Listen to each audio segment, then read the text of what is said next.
guys, jadi hari ini kita bakal mewawancarai beberapa responden, yaitu Pak RT, warga lokal, penjual tiket, turis, dan pedagang. let's go!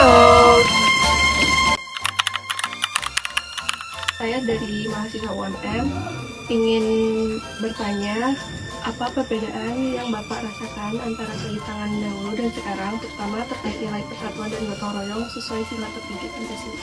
Hubungannya dengan apa dulu? Gotong royong. Gotong royong. Kalau gotong royong sekarang ya tetap seperti dulu kalau di kampung ini. Cuman karena dengan ramainya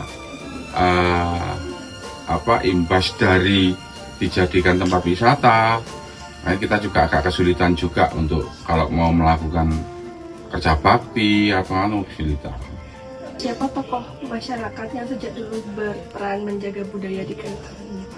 Sebetulnya awal dulu ada penggagas.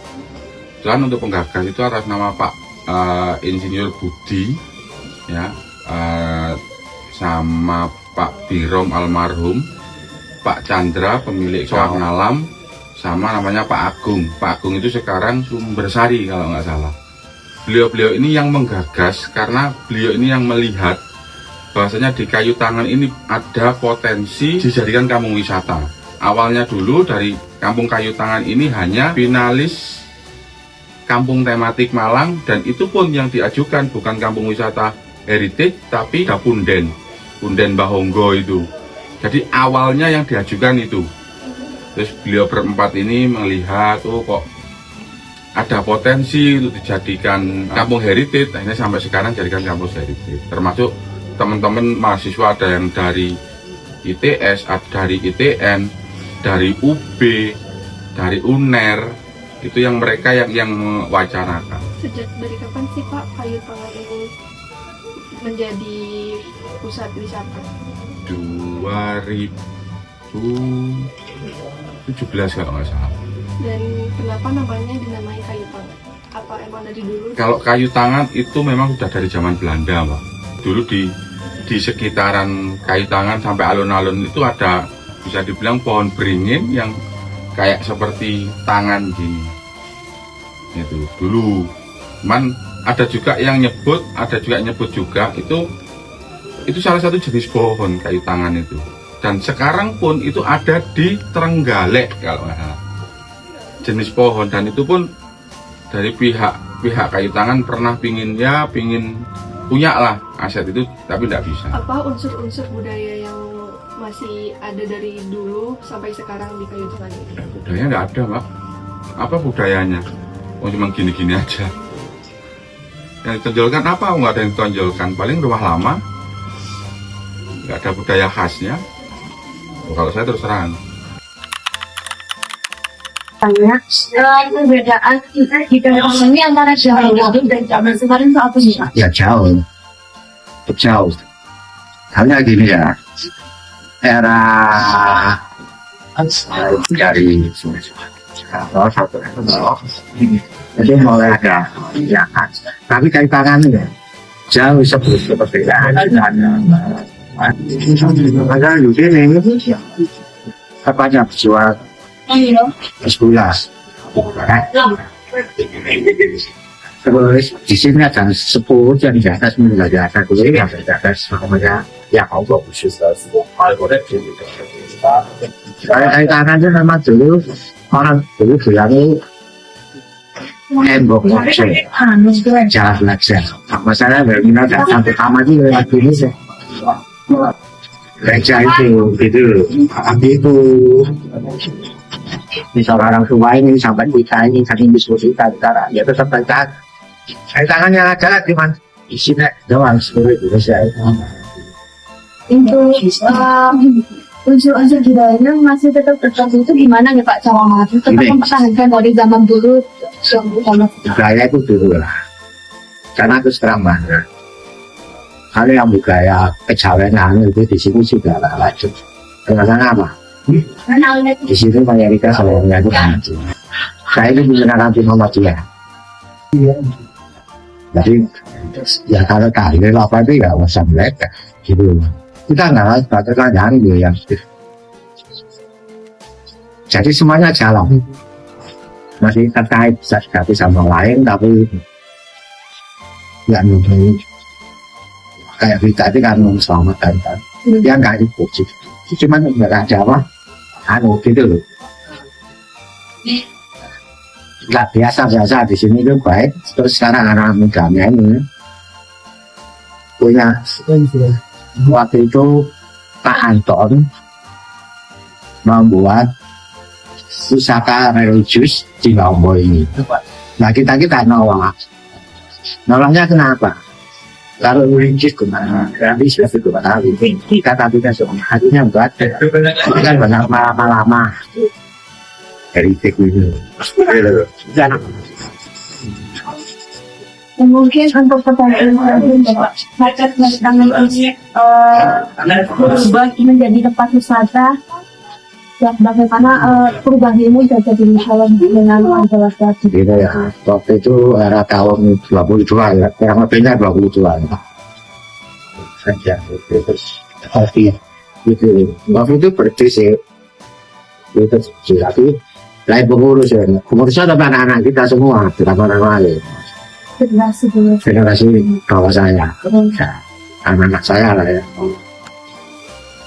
Sampai sekarang, tapi waktu itu dukung pemerintah daerah. Gitu. Mari jalannya kan didukung pemerintah daerah. Terus dari Pak, universitas, ya bisnis. Ini kan kami udah beli tiket kan. Nah ini misalnya ini tiketnya untuk hari ini aja atau bisa berulang-ulang gitu pakainya? Enggak, akhirnya Ini hari ini aja ya. kalau Tiap hari itu nyetak. iya kan banyak nyetaknya mas. Kira-kira untuk sehari itu berapa kali nyetak? Dan mungkin perkiraannya itu berapa bu harganya? Nyetak ini final yang jadi mau habis itu sudah telepon. Kalau Sabtu Minggu kan kami yang masih sampai 700, 11 ini stok, lain 1 jam stok. Lumayan juga ya. Iya, untuk membantu meringankan untuk kematian sama sampah. Kan ini kan nanti hasilnya gitu. Itu hasilnya diperkirakan apa?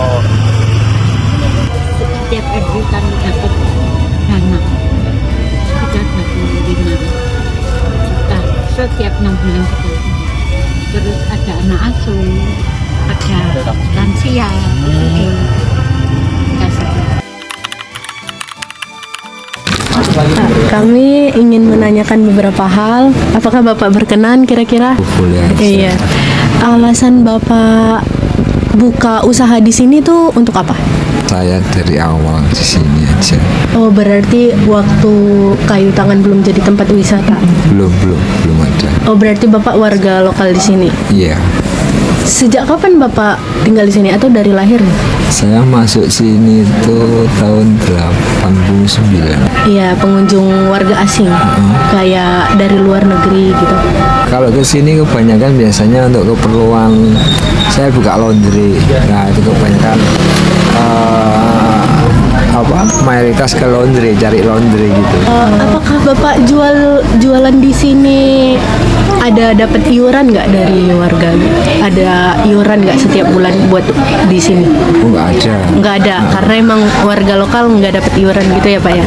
Memilih usaha ini buat dibuka di sini. Model toko gini ya jalur ekonomi lah. Yang beli di sini tuh biasanya warga yang tinggal di sini atau orang wisata? Dominan warga sini lah ya. Dominan warga sini. Sejak kapan sih Pak kampung wisata ini ada? Akhir 2016 kalau nggak salah. Kok bisa ada gitu Pak? Siapa yang pencetusnya gitu? Kok bisa kepikiran buat kampung ini jadi tempat wisata? Yang saya dengar itu pencetusnya itu ada 4 orang kalau nggak salah itu. Salah satunya itu Pak Budi, dosen UTN. Nah, dia itu yang mengkaryakan heritik di situ. Yang lainnya kurang tahu saya. Kebetulan Malang kedapatan ini itu sudah masuk di Kampung Eliji, sudah masuk nggak tahu kenapa terus berubah jadi heritage ya, ada pertimbangan sendiri mungkin ya. Menurut Bapak sisi positifnya apa waktu jadi kampung wisata, atau Bapak lebih suka kampung ini jadi kampung biasa aja, nggak usah jadi tempat wisata? Kalau dari sosial ya perubahannya seperti itu ya. Mungkin banyak orang berkunjung ya. Itu ya memang harus ada pembatasan waktu kan, untuk karena ini kan asalnya kan kampung, bukan wahana wisata yang khusus kayak sekali kayak apa. Jadi tidak mengganggu warga setempat. Kalau dari sudut ekonomi ya mesti ada perubahan yang bisa menaikkan pengaruh. Kayaknya kan sudah dikenal banyak orang gitu. Terima kasih banyak ya Bapak.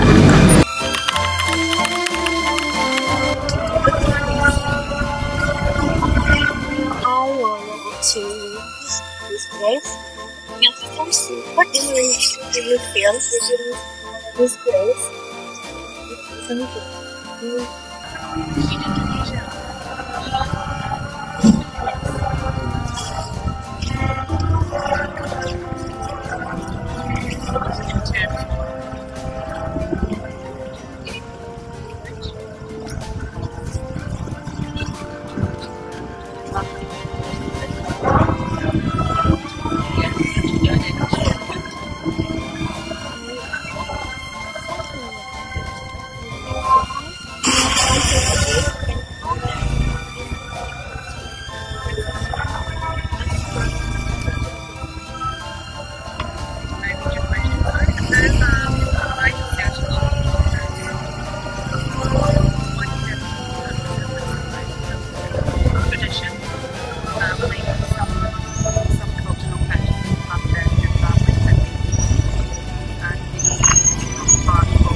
Kami dari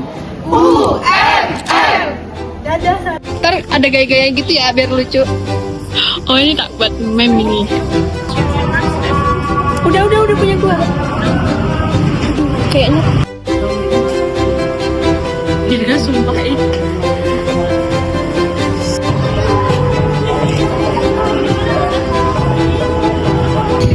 Gimana pesan-kesan Anda? Turisnya capek.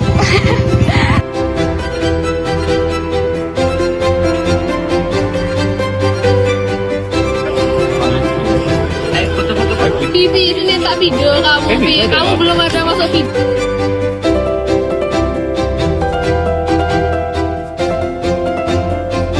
PDD yang jarang masuk kamera. Halo. Siapa yang setuju wawancara lagi? Enggak. Tidak. Ada aja katanya. Bener.